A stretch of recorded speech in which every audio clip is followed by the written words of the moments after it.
catastrophe continues in Gaza, and there is no ceasefire. Devastating hunger, outbreak of diseases, and abject poverty are the order of the day. 2.3 million people in Gaza have been displaced, and even areas designated safe zones have not been spared.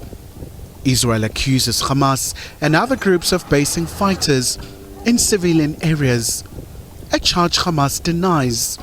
Meanwhile, United Nations has condemned an attack on its vehicle in the enclave. A clearly marked UN humanitarian vehicle, part of a convoy that had been fully coordinated with the IDF, was struck 10 times by IDF gunfire, including with bullets targeting front windows.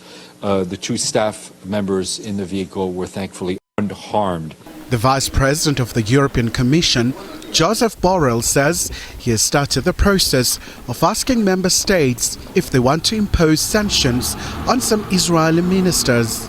Certainly, I initiated the procedures in order to ask the member states if they consider appropriate, including in our list of sanctions, some Israeli ministers has been launching hate messages, unacceptable hate messages, and proposing things that goes clearly against international law and is an incitation to commit war crimes. EU foreign affairs ministers have been meeting in Belgium, Brussels, for talks on wars in Ukraine and Gaza. Most of them have voiced their concern at the situation in the Gaza Strip, calling for ceasefire and a hostage release deal.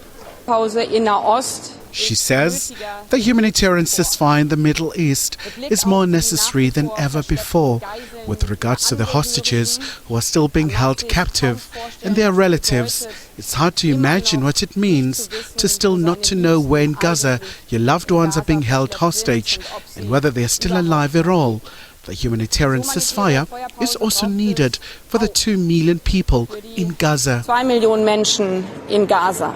Meanwhile, Palestinian group Islamic Jihad has announced the death of its commander in the West Bank after Israel raided the area. Khumalo, SABC News, Johannesburg.